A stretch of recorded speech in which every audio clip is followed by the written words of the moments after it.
The government and economic managers are pushing for Metro Manila to reopen cinemas starting March 5.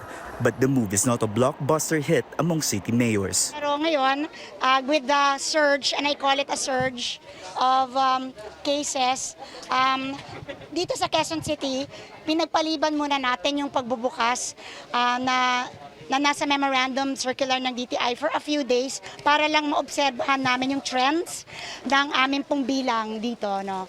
We require them to submit a management plan that will indicate the compliance to minimum health standards. Plus, we want to see investments made in ventilation. Until they submit that management plan, that is the only time they will operate.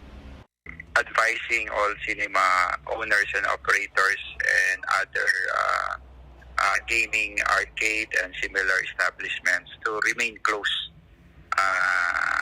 until declared otherwise. Ako, tingin ko in particular, unnecessary threat eh. It's not necessary at this point in time, and I think very minimal din naman yung effect in totality. Mall operators have decided to defer the reopening of cinemas as well. While they are ready with health protocols, they say the final decision will be up to their respective local government units. Ayala Mall said that they are still waiting for the approval and formal advice of the LGUs if they can reopen cinemas.